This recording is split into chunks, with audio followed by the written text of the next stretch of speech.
Welcome to the History of English podcast, a podcast about the history of the English language. This is episode 61, Earls and Churls. In this episode, we're going to continue to look at the politics and culture of England in the first half of the 11th century, leading up to the Norman conquest. We'll explore the development of a new noble class in England, the Earls. They were the most powerful nobles, second only to the king himself.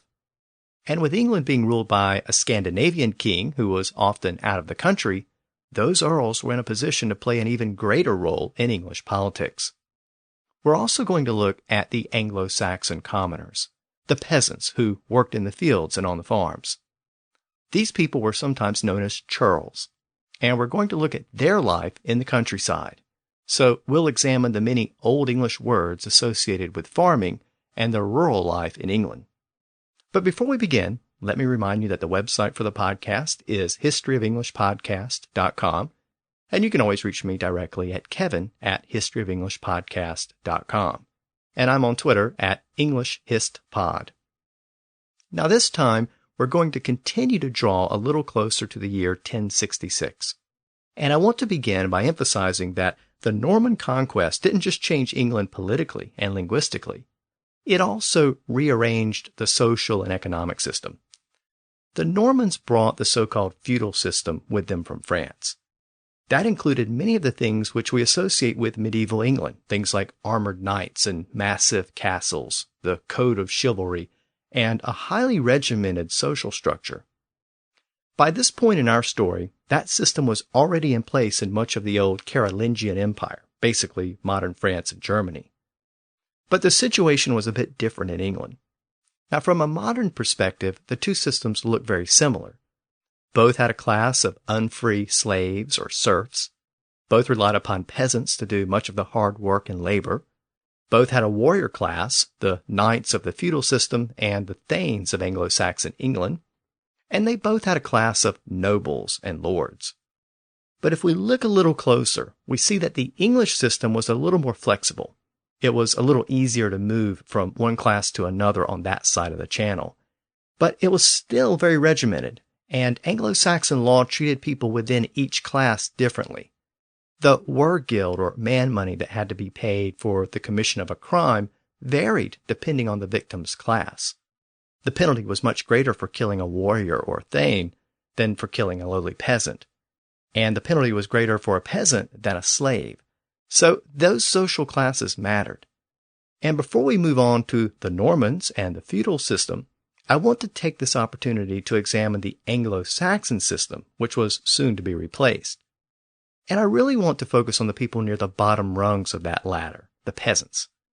They did much of the hard work in what was still an agricultural society, and that farming culture left English with a lot of common everyday words. So let's begin this episode where we left off last time, with the reign of King Canute, the Dane who conquered England in 1016. So we begin about a half century before the Norman conquest. But at this point, the Norman threat wasn't really on anybody's mind. Everybody's attention was focused on the new Scandinavian conqueror and king. As we saw last time, Canute's reign got off to a rocky start. His Danish troops occupied the country, and he soon levied a massive Danegeld. But he smoothed over many of those problems with a great assembly at Oxford, where he basically agreed to rule England as an English king under English law. That compromise provided the stability which he needed, and he actually enjoyed a very long reign of almost 20 years. And during that time, he was generally regarded as a good king who oversaw a return to peace and prosperity. Now, early on, Canute made two decisions which shaped the future of England. The first concerned his wife, and the other concerned the administration of the kingdom. So let's start with his wife, because those developments really helped to set the background for the events of 1066. As you may recall, Canute was a teenager when he came to England with his father, Sweyn Forkbeard. Sweyn had landed in the north of England, and he found some support there. To seal his alliance with the local nobles, Sweyn arranged a marriage between his son Canute and the daughter of a local nobleman. Her name was Elgifu, and she and Canute had 2 sons named Sweyn and Harold. But then Canute became king. He was a Danish ruler on English soil, and he had brought an end to the Wessex line of kings, which had stretched back to Alfred the Great, and really beyond that all the way to the 600s. Athelred the Unready was now dead, but Athelred's wife, Emma of Normandy, was still living, and their 2 children were still living. And here was the problem for Canute. Those young sons were in exile in Normandy with Emma's brother, the Duke of Normandy. Those 2 sons were half English and half Norman, half Athelred's and half Emma's. The Duke of Normandy was their uncle, and there was a real possibility that he might try to return his young nephews to the throne in England, with his sister Emma as their regent. So how did Canute deal with this problem? Well, simple. He decided to marry Emma himself. He would just step into Athelred's shoes and make Emma his queen. That would probably satisfy the Norman Duke. Of course, there was one problem with that plan. Canute was already married, but that was a problem with an easy solution. The first wife was sent back to Mercia, and Emma returned as queen for the second time.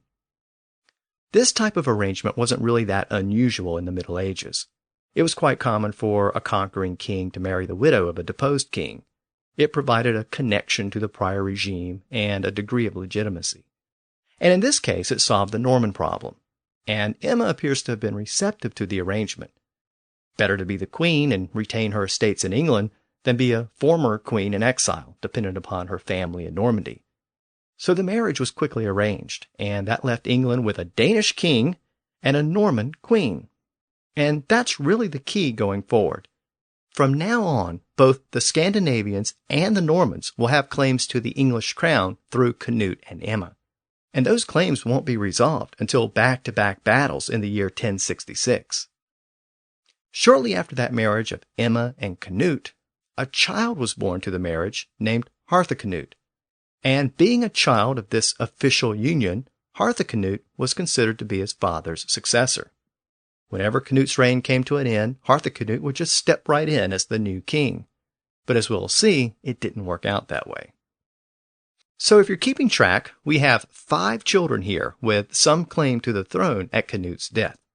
We have Athelred the Unready's 2 children with Emma, who are still in exile in Normandy. We have Canute's new son with Emma, Harthacnut, the presumptive heir. And we have those other 2 children from Canute's first marriage to Algifu, the Mercian noble's daughter. So 5 children, but notice just 2 fathers, Athelred and Canute, and just 2 mothers, Emma and Algifu. And Athelred was already dead, so when Canute died several years later, that just left the 2 mothers of those 5 children.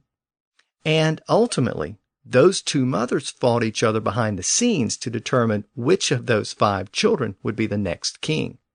But we'll deal with all of that intrigue next time. For now, we just need to know that the stage had been set for a battle royal when Canute died. Literally a battle royal. Now, I noted that Canute made 2 decisions early in his reign which were important to the history of England. One was his marriage to Emma, which left a lot of competing heirs. The other was a major change to the way England was administered. Up to this point, local government had been based on the old shire system. Each shire had an ealdorman who was the leading official in the shire. The term ealdorman still survives as the word alderman, which is typically a town or city official today. Most ealdormen oversaw a single shire, but some had authority over more than one. There were usually about a dozen ealdormen serving at any one time, and again they were the leading nobles under the king. But now Canute decided to change all of that. He divided England into 4 basic territories, and those territories were the traditional Anglo-Saxon kingdoms: Wessex, Mercia, Northumbria, and East Anglia. He then designated a local official to be in charge of each of those 4 regions. That person was called a Jarl, an Old Norse term. So England went from about a dozen ealdormen to just 4 Jarls. And that meant those Jarls had a lot more power and territory than the traditional English ealdormen. Over time, that Norse term Jarl became anglicized. It went from Jarl to Earl. That change was probably influenced by that older term Elderman. But that means we are now officially in the era of the English Earls. And each of those traditional kingdoms, like Wessex and Mercia and Northumbria, now became known as earldoms.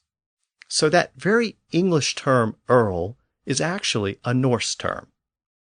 Canute then appointed the earls who would oversee those 4 earldoms. Northumbria and East Anglia roughly corresponded to the old Danelaw region, so Canute appointed Scandinavians as the earls in those 2 regions. In Wessex, the traditional homeland of the English monarchy, Canute appointed himself as the earl, at least for the time being. He established his royal court in Wessex at the traditional capital of Winchester. And that left Mercia. And up in Mercia, an Anglo-Saxon noble named Leofric soon became the earl. Now, unless you're a fan of Anglo-Saxon history, you've probably never heard of Leofric of Mercia. But you probably have heard of his wife, especially if you're a fan of chocolate. So let me explain. His wife was known by a very common Anglo-Saxon name, Godyavu, which was literally God's gift. But over time, that name evolved from Godyavu to Godiva.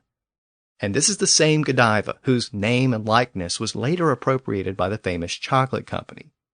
And the legend of Godiva actually gives us a very common English term. So what is the legend of Godiva? Well, the legend itself didn't appear until the 1200s, a couple of centuries later, so historians doubt its validity. But according to the story, Leofric had imposed heavy taxes on the people of Mercia. And this is in keeping with what we saw last time, where taxes were a heavy burden on people in the countryside. So Godiva appealed to her husband to repeal some of the taxes. Leofric refused, but Godiva continued to beg him to drop the taxes. So he eventually relented, and he told Godiva that he would repeal the taxes if she would strip naked and ride through the streets of town on a horse. He apparently thought that would be the end of it. But Godiva took him up on the offer. She rode through town naked, and Leofric held up his end of the bargain and repealed the taxes. Supposedly, during the famous ride, the people were ordered to stay inside and close their shutters so no one could leer at Godiva as she rode through town. But one man, named Tom, couldn't help himself. He looked anyway, and he was struck blind in the process. And Tom became known to history as Peeping Tom, the ultimate origin of our modern term Peeping Tom, meaning a voyeur. Now, even though historians doubt that the real Godiva ever rode through town naked, the legend of Godiva captured the imagination of many people in the Middle Ages. But it's interesting that this famous legend is really a story about excessive taxes. Godiva wasn't an exhibitionist, not as far as we know. She just wanted to lessen the tax burden on the people. And that takes us back to the last episode, where I discussed the heavy burden of taxation during this period. As I noted, those taxes contributed to the process by which many small landowners lost their independence, and they were forced to turn to a local lord for protection and support. Over the years, the Vikings had raided, and they had killed peasants and burned crops, and there was the occasional bad harvest and famine. All of this had put a heavy burden on the peasants, especially the few who remained free landowners. In Old English, a peasant was sometimes called a Churl, and that word still exists in modern English, especially the English dialects of Britain. It exists today as churl, a somewhat pejorative term. And it also exists as an adjective. We might describe someone's boorish or bad behavior as churlish. But the ultimate meaning of churl was a peasant or a common farmer. And those peasants or churls lived a hard and difficult life. But they didn't occupy the lowest rung of the social ladder. That was reserved for the slaves. Slavery was legal, and there were specific laws which applied to them. So they represented a specific social class, and it was very easy to move from being a peasant down to a slave. Slavery was a punishment for certain crimes, so a peasant who committed one of those crimes would be forced into slavery. But beyond that, When circumstances became dire enough, some peasants sold themselves or their children into slavery because they had no other options. And the situation had gotten so bad during Athelred's reign that more and more people had been sold in this manner. Now, I should note here that it was possible for a slave or a peasant to move up the ladder as well. If you were a slave, you could theoretically buy your way out of slavery, or someone else could buy you out. And then you would move up to peasant class, where you enjoyed a few more rights and privileges. But it was actually pretty rare for slaves to move up in this manner. There weren't a lot of benefactors buying people out of slavery. Similarly, a peasant could also move up the social ladder. The next level up was the class of the thanes, or skilled warriors. So generally speaking, this class was similar to the knights in continental Europe. If a peasant acquired enough acres of land, he could make this move. But again, that didn't happen very often, because peasants could barely survive as it was. They were lucky to keep what they had, so they didn't tend to expand their holdings over time. Above the thanes was the noble class, which included the traditional ealdormen and the new class of earls created by Canute. So that was the Anglo-Saxon social and economic class system. But for now, I want to focus on those at the bottom of that class system, the peasants and the slaves. Even though peasants and slaves represented two different social classes, their actual lifestyles were often quite similar. They both worked the land, and by this point, many peasants had become beholden to a local lord. Those obligations to the lord were often overwhelming. Last time we looked at Alfred's colloquy, which described the life of a plowman. Even though he may have been a peasant, he describes a life that wasn't much different from that of a slave. He was still beholden to a lord, and he even remarked that his life was hard because he was not free. He was bound to the land and his lord, in a state of bondage. In an earlier episode, we saw that the word bondage actually came from this situation. Bondage came from the word bonda, which was an Old Norse word for a peasant or a land dweller. It gave us husbanda, or husband, literally a house dweller. And it also produced the word bondage, which was the state or condition of the bonda, or peasant.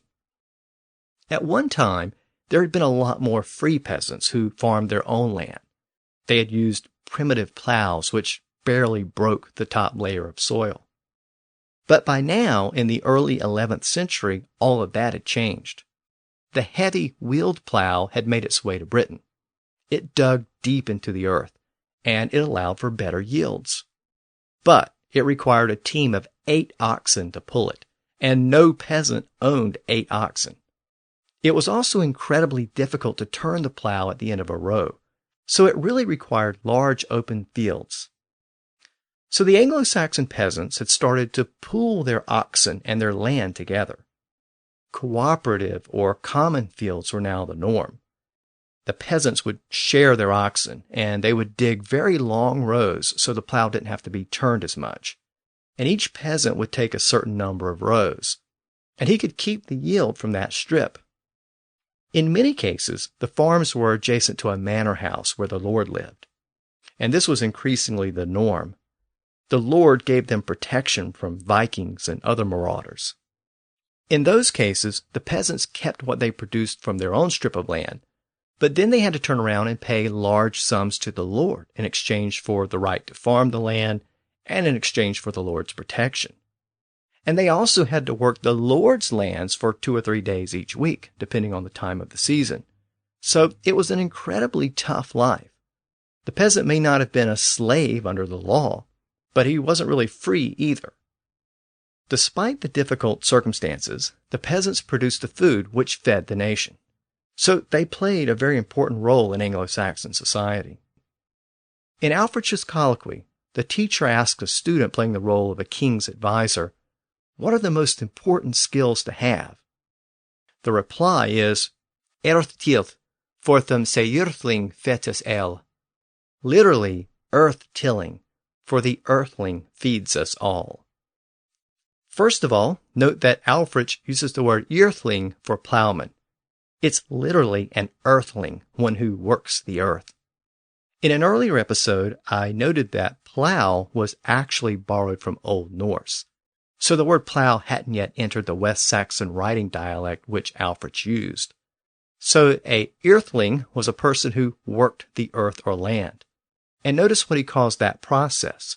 Earthtilth, literally earth tilling. He didn't use the words farming or agriculture because those words weren't in the language yet. Farming is a French word, and agriculture came directly from Latin. So if you till the earth or till the land, you're using Old English. But if you farm, you're using French. And if you practice agriculture, you're using Latin. Now, I sometimes say that if you want to hear Old English, talk to young children. That's because most of the core vocabulary which young children tend to use comes from Old English. As they get older and their vocabulary grows, they tend to add words which were borrowed from other languages. A good example of this is dirt and soil. Children play in the dirt and they get dirty. Dirt is an Old English word.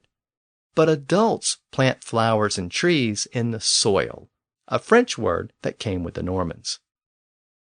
Since farming was such a basic and fundamental activity in Anglo-Saxon culture, it's not surprising that many of our agricultural terms are Old English. The word harvest is Old English. Another Old English word for harvest was earn. Peasants worked and toiled the land in hopes of a plentiful earn. And when that earn finally occurred, they had earned it. And that's how we got the modern word earn, E-A-R-N, meaning to acquire through work. But it originally was a noun, meaning harvest. The peasants working the fields were grain farmers. And grain is actually a French word which came with the Normans. But in an early episode, we looked at the standard sound changes of Grimm's Law. And one of those changes was the shift of the Indo-European G sound to a Germanic K sound. Under that change, the word which produced grain in Latin eventually produced corn in English. So grain and corn are actually cognate. Corn was originally a generic term for grain, so it retained that original Indo-European sense. And it still retains that general sense in Britain. But American English uses the word to mean maize, or what was once known as Indian corn. One type of grain, or corn, grown by Anglo-Saxon peasants was wheat. Wheat is an Old English word, and wheat is a very light-colored grain, so you might not be surprised that the word wheat comes from the same root as white. Wheat was basically the white grain. The peasants also grew oats and barley.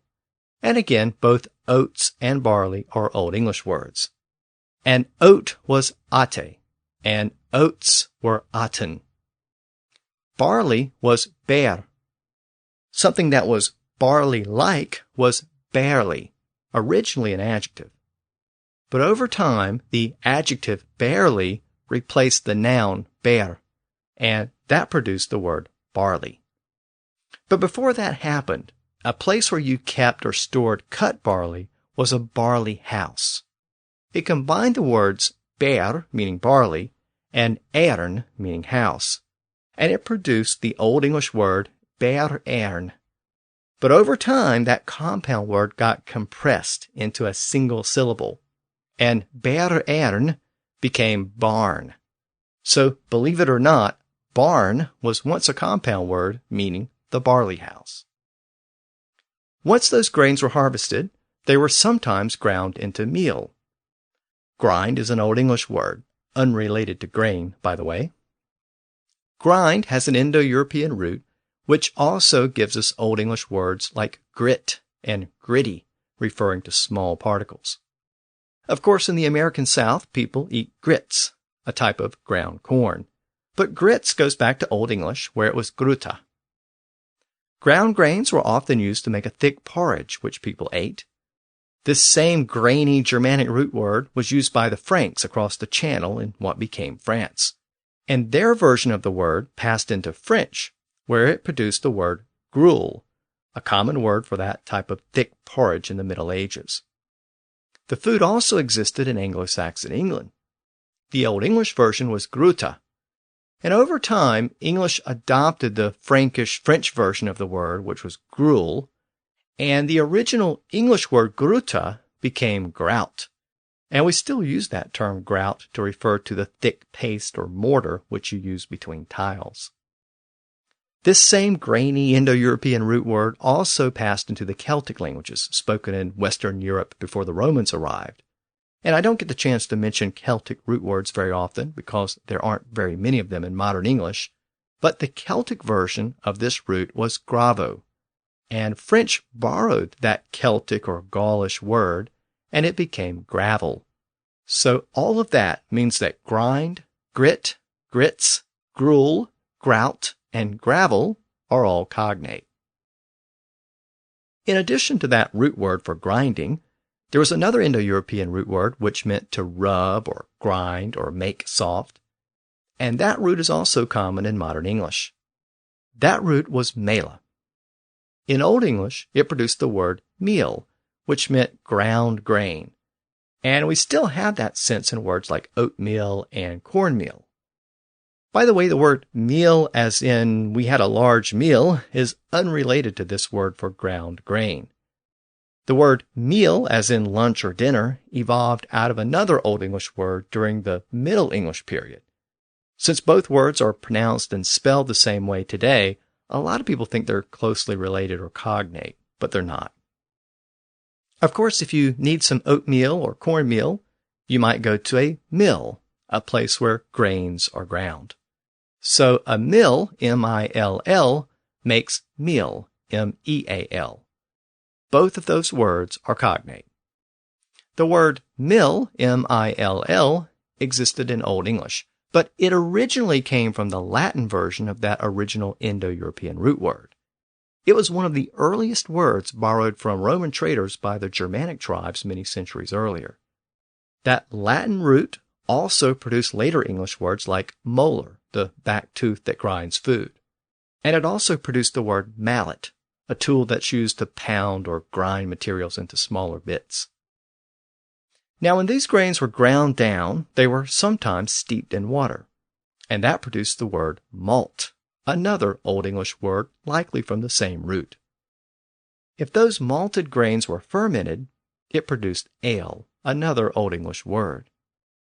Now, Anglo-Saxon ale didn't use hops, and hops are a specific type of plant which are added to the brewing process, and it tends to give beer its bitter flavor and also tends to make the beer stronger. Hops were introduced to England from the Germanic regions of Northern Europe in the 1400s, and that malted liquor made with hops became known as beer to distinguish it from the traditional ale. Today, all of it uses hops, so most of the old distinctions between beer and ale have been lost. Even though the word beer later came to mean the beverage made with hops, the word beer actually existed in Old English as beer. But during that earlier period, it was used much more generally to mean any type of strong or fermented drink. So it could refer to ale, or it could refer to mead, which was made from honeycombs. Now, during the Anglo-Saxon period, if you just wanted to quench your thirst, you would probably drink ale. And that was because water was often unsafe to drink. It contained a lot of impurities, and it would make people sick. But the boiling and brewing process used to make ale actually took care of those problems. So ale was much safer to drink than water. So grain produced ale, which was a common beverage, but grain also was used to produce something else which no Anglo-Saxon could live without, and that was bread. In prior episodes, we've seen how important bread was.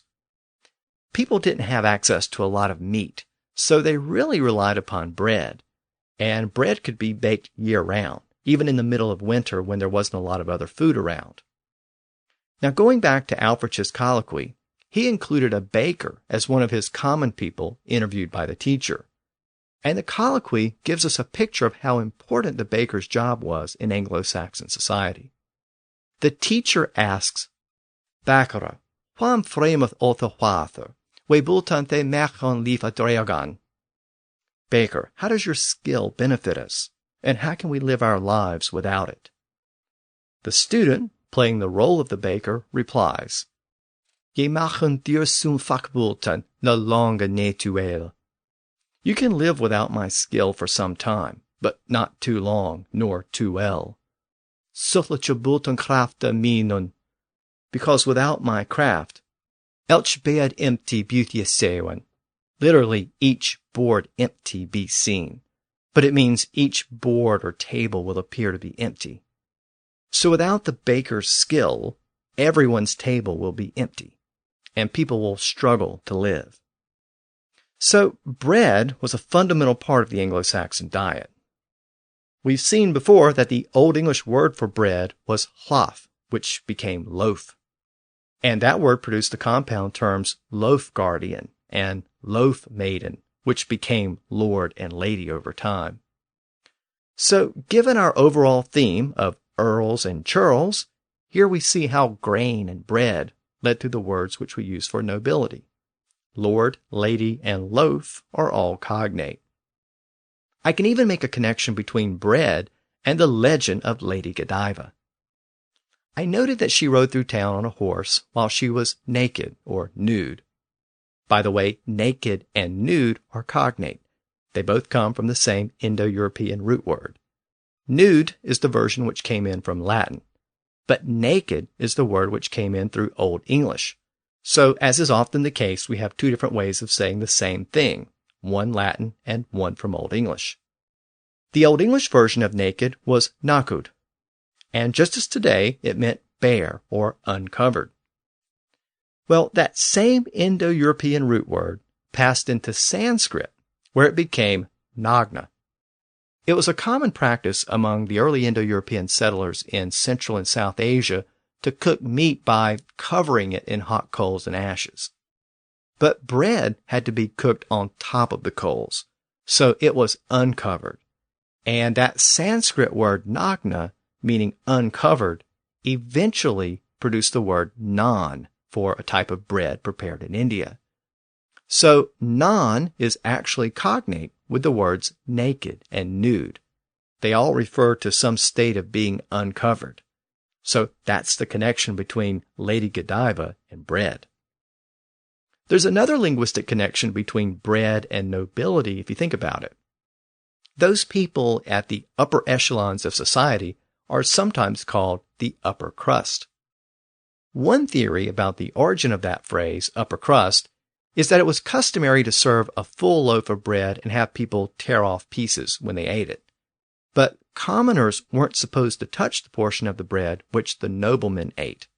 So very often, the upper crust was sliced off and presented to the noblemen, and the nobles became known as the upper crust.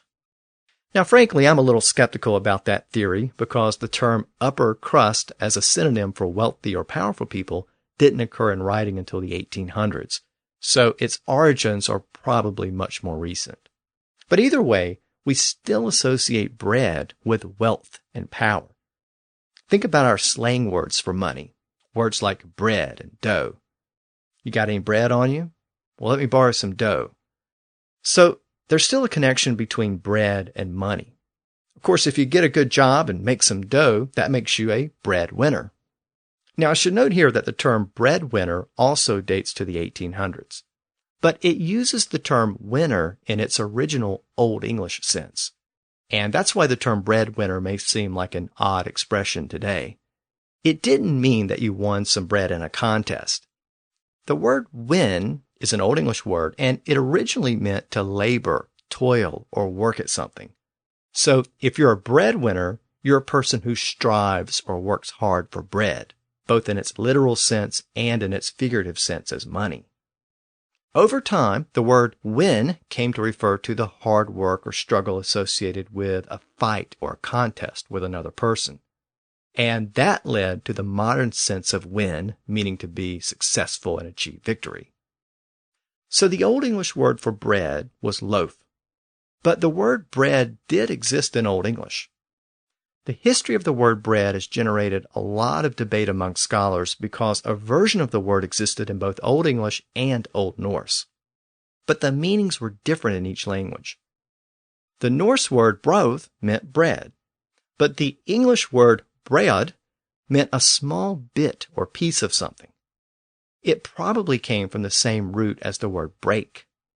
So it appears that English speakers mixed up those two words over time, and English bread or bread acquired that Norse meaning which we still use today. Now, I noted that some scholars think that the original English word bread came from the same root as the word break. And in fact, since the early Middle English period, English has had the phrase breaking bread to mean having a meal with someone. In fact, having bread together was a communal activity, and the people with whom you shared bread were your close friends. Again, this is reflected in several words in modern English. The original Proto-Germanic language had a word for a close friend which combined the Germanic words for with and bread. So your close friend was your with bread. In other words, the person with whom you shared your bread.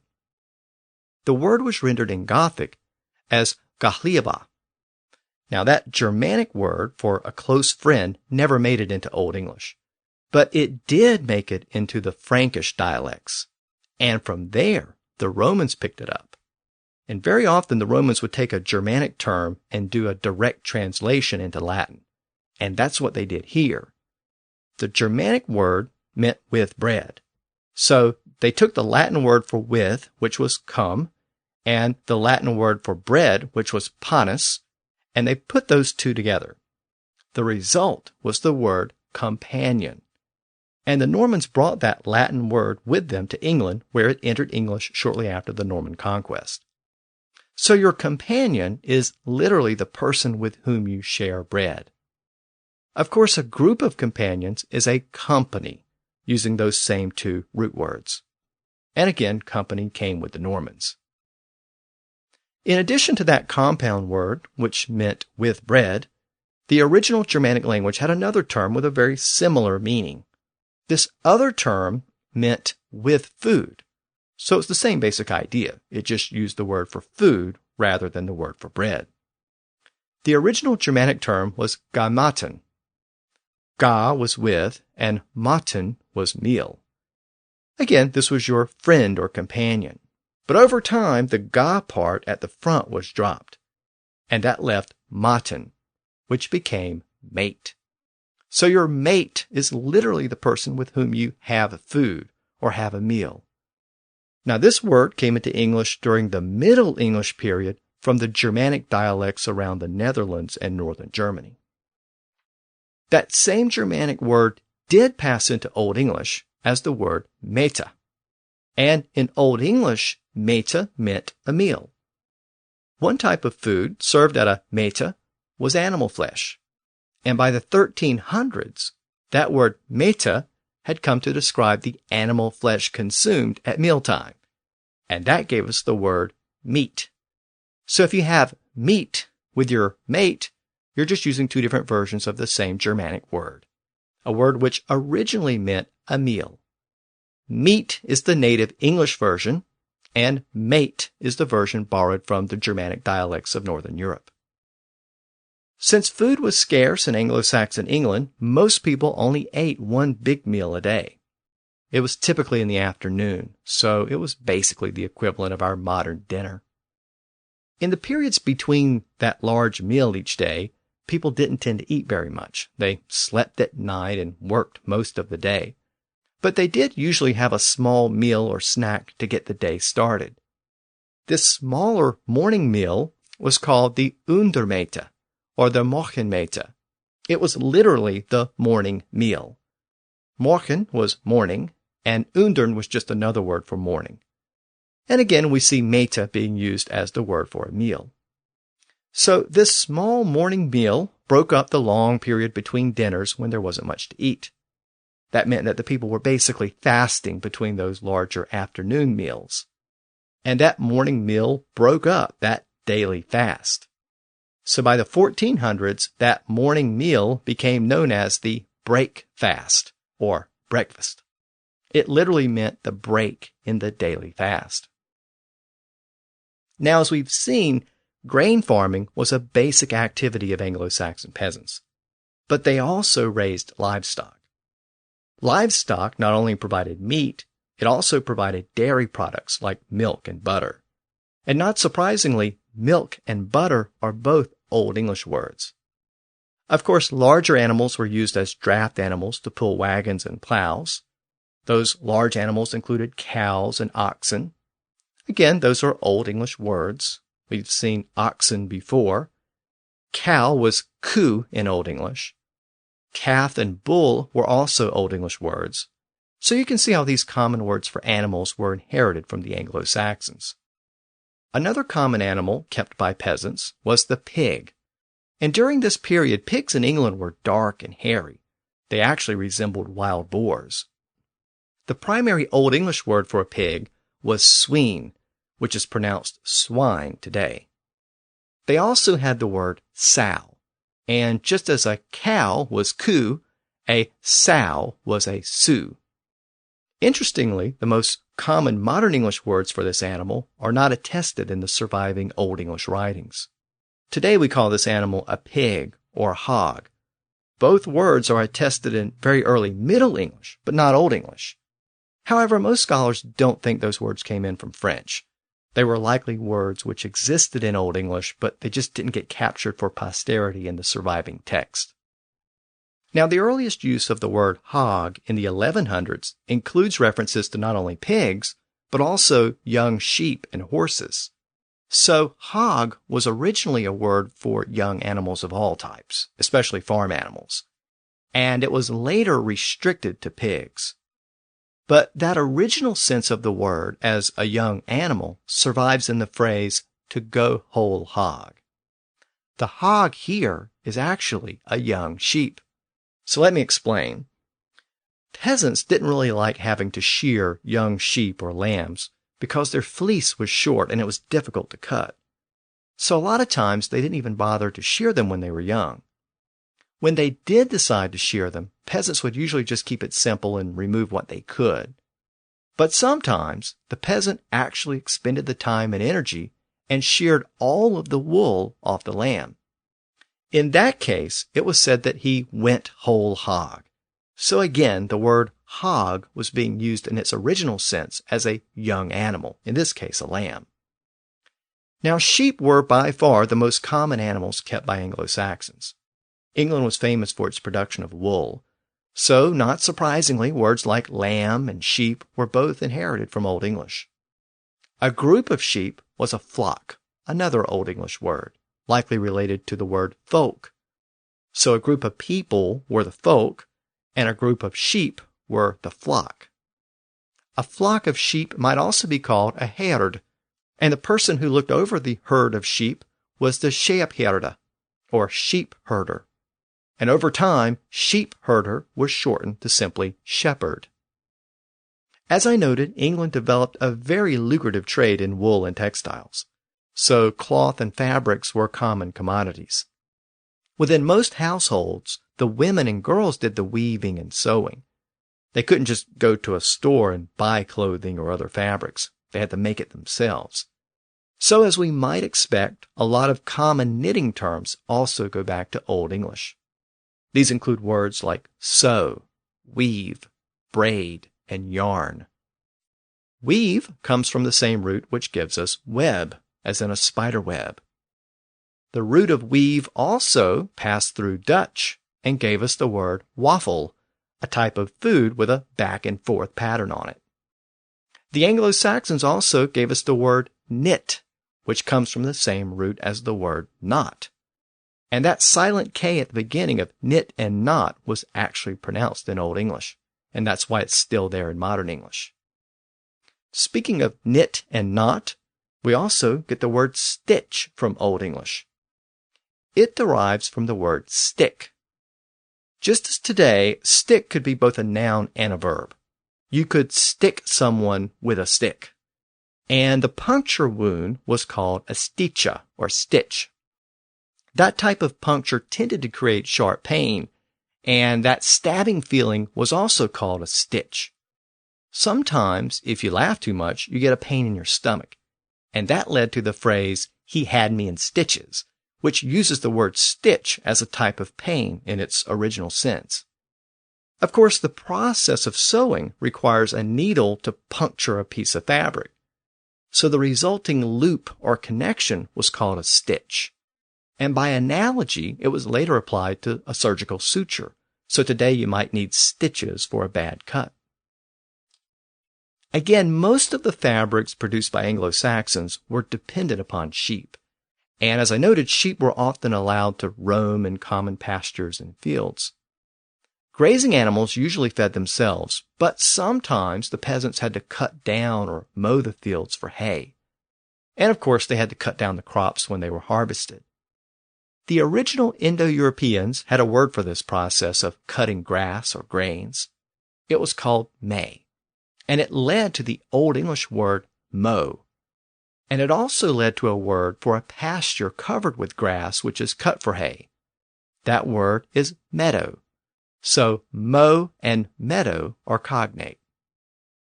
Another related Old English word was math, but not the word meaning arithmetic. This was a different kind of math. It was basically the noun version of mow. So it was a mowing or cutting of grass. In autumn, you had to get the math done. So it was sort of like the word harvest, which can be used as both a verb and a noun. So you can harvest the harvest. Well, mow and math kind of work the same way. You might mow the pasture, and when you were done, the math was prepared for harvest. As I said, the math was usually cut in the autumn. But if it happened to be a mild autumn, a second growth of grass would occur later in the season after the first cut. So a second cutting or math had to be done. And that was called the aftermath. And that's where the modern word aftermath came from. Today it means the fallout or consequences of some activity, but originally it meant the second mowing of a pasture. So as you can see, modern English owes a lot to the Anglo-Saxon commoners who worked the land and tended the animals and baked the bread and sewed the fabrics. So with that, I'm going to conclude this look at the culture of the peasants and churls. I'm going to take a quick break, but when I return, I'm going to turn the story back to the king and the earls. I'm going to look at the end of Canute's reign as King of England. And I'm also going to examine the role of English during that period.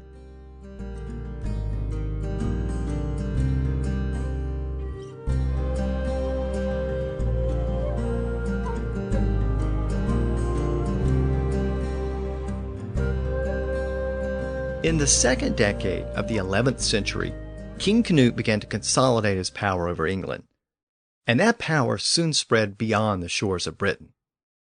His brother had succeeded his father as the King of Denmark, but within a couple of years after Canute became King of England, his brother died in Denmark without any children. Canute was then selected as the new King of Denmark. So for now, England and Denmark were unified under the same ruler.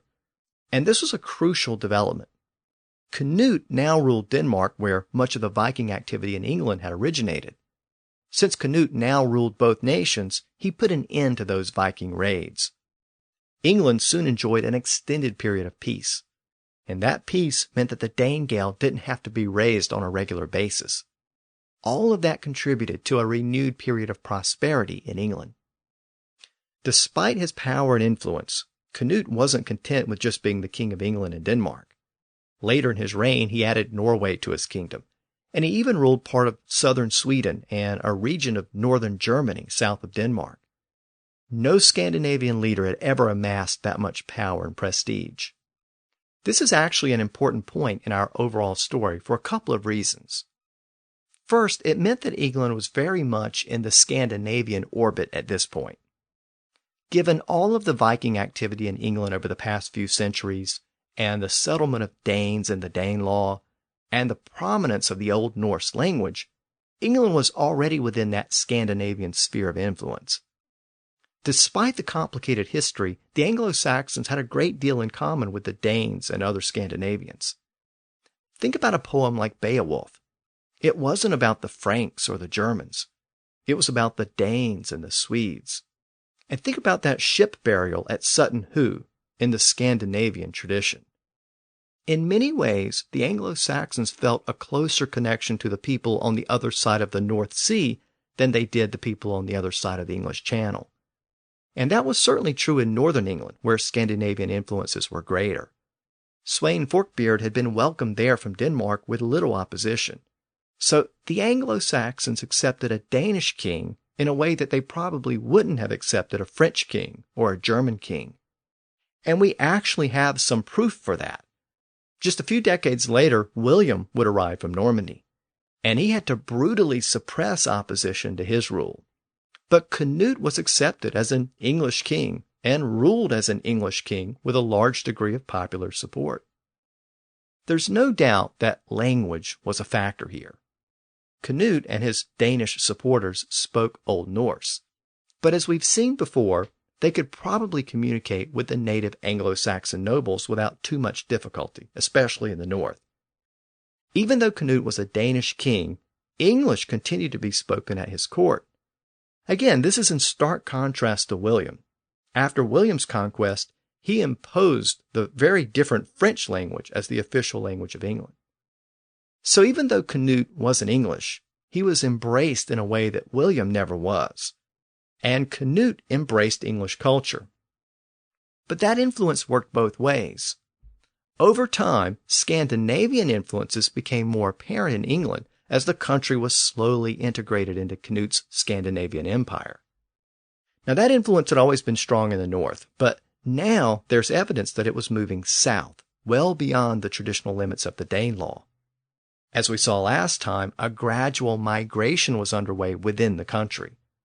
Peasants from the countryside were moving from the farms to towns and cities like London, and that was bringing those Norse-influenced dialects further south to places like London. I also noted that London had been loyal to the Wessex kings, so Canute largely avoided the city early on. He maintained his royal court at Winchester, the traditional Wessex capital. Winchester is near the southern coast of England, far removed from the Danelaw region. But with Canute's court now settled at Winchester, we start to see evidence of Scandinavian influences there as well. At the Old Minster in Winchester, there's a grave marker which appears to commemorate a Scandinavian who died there during the time of Canute's reign. And the inscription on that grave marker shows how far south some of those Norse words had spread during this period. The inscription reads, Herlith Guni, Earls Felacha. In modern English, it reads, Here lies Guni, the Earl's companion.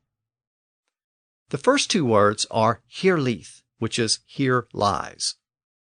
Those two words are Old English, but the phrase here lies on a memorial or grave marker isn't found anywhere else in Old English. However, that phrase was common in Latin, and it was used on tombs and memorials which were inscribed in Latin. So it appears that this particular grave marker took that Latin phrase and translated it into English, producing the oldest known use of the phrase here lies on an English grave marker. The inscription says, Here lies Guni, and Guni is an Old Norse name. It actually uses the same root as Gunhilda, which we saw in the last episode. So it appears that Guni was either a Dane or a descendant of a Dane. The second part of the inscription is Earls Felacha, literally Earl's fellow, or the Earl's companion. I noted earlier that the word Earl is derived from the Norse word Jarl. So here we already have the anglicized version of that title being rendered as Earl. And the last word is Felacha, or fellow. Again, this is an Old Norse word. Felacha, or fellow, has a construction very similar to companion and mate, which we looked at earlier. Remember that those two words originally meant with bread and with food, respectively. So it referred to the close friends with whom you share a meal. Well, the Norse word fellow was literally a fee layer. As we've seen before, theo meant money or property. So a fee layer was a person with whom you joined to contribute or lay down money or property for some enterprise. So it's basically your business partner. It was a close companion with whom you shared money or resources. So all of that means the inscription, Here lies Guni, Earl's companion, is mostly written in Old Norse. Only the opening words, "Here lies," is in Old English, and that was apparently borrowed from Latin. So that inscription shows how English, Norse, and Latin were mixing together as far south as Winchester during the time of Canute. Now notice that the inscription says that Guni was the Earl's fellow or companion. So who was the Earl? I noted earlier that Canute himself served as the first Earl of Wessex. But it's unlikely that the inscription is referring to Canute, because Canute would have probably been referred to as the king, not the Earl. So it was probably the man who succeeded Canute as Earl of Wessex, a man named Godwin. And get used to that name, because he's really the central figure as we move forward to 1066. When Canute's brother died in Denmark in 1018, and Canute became king of Denmark, he traveled there to assume the crown. Since he was increasingly out of the country, Canute needed someone else to be the Earl of Wessex. So he designated a local noble named Godwin as the new Earl. And presumably, Godwin was the Earl referred to on Guni's grave marker. Now, I mentioned earlier that the integration of England into Canute's Scandinavian Empire had two important consequences for our story. One was the continued spread of Norse influences throughout England. The other was the fact that Canute now had obligations outside of England. He spent a lot of time in Scandinavia running his territories there. He also made a pilgrimage to Rome, and all of that meant that he wasn't actually in England very much as his reign progressed. So, in his absence, he turned over effective rule of the country to those four earls. And Wessex had been the traditional power base of Anglo-Saxon politics. It was the wealthiest and most powerful earldom at the time. Its capital at Winchester was also the location of the royal court. So, as the Earl of Wessex, Godwin quickly emerged as first among equals when it came to the four earls. His biggest rival was Leofric of Mercia, Godiva's husband. But Godwin was very ambitious, and over time he emerged as the most powerful man in England outside of the king. He was very close to Canute, and even married a Danish woman in Canute's court. With Canute often out of the country, the earls were left in control of their respective territories. They were the top military leaders in their region, and they were in charge of the local justice system. Technically, the king and Witan appointed the earls, and they could remove the earls. But within a couple of decades, the office of earl had become largely hereditary. It passed from father to son, or to another immediate family member. So England was starting to look more and more like the old days, with powerful regional leaders.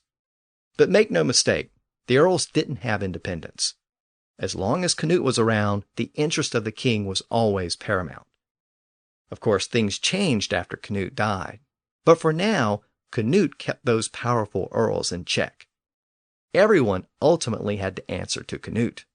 He was still the most powerful man in the kingdom, and apparently his courtiers were fond of reminding him of that. This is reflected in a famous story about Canute's reign, which is probably just a legend. According to the story, Canute's courtiers loved to heap praise upon him and tell him that he was the most powerful person in the world. One day, a courtier told Canute that he was so powerful that everyone and everything obeyed his commands. Even the waves would obey him if he commanded the tide to stay out. Canute apparently lost his patience with all of that praise, and to prove those claims to be absurd, he led his courtiers down to the edge of the sea as the tide was coming in.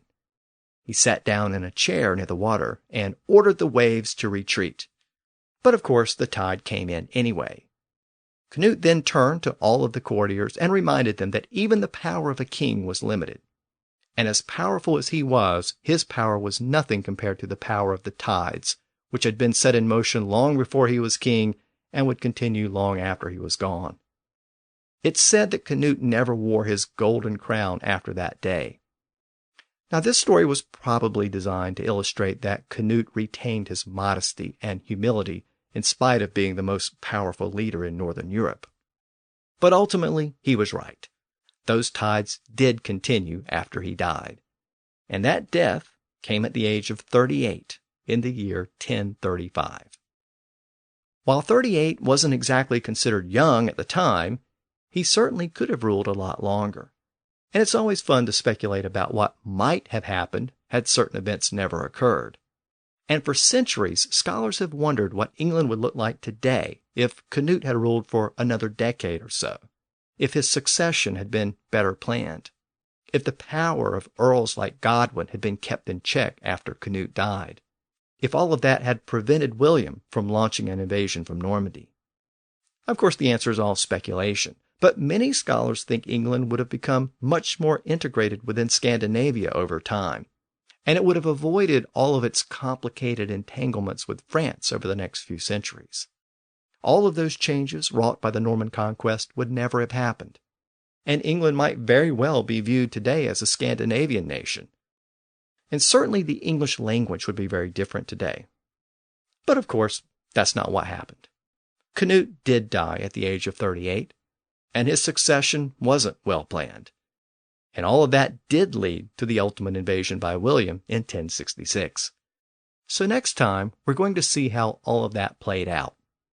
Until then, thanks for listening to the History of English podcast.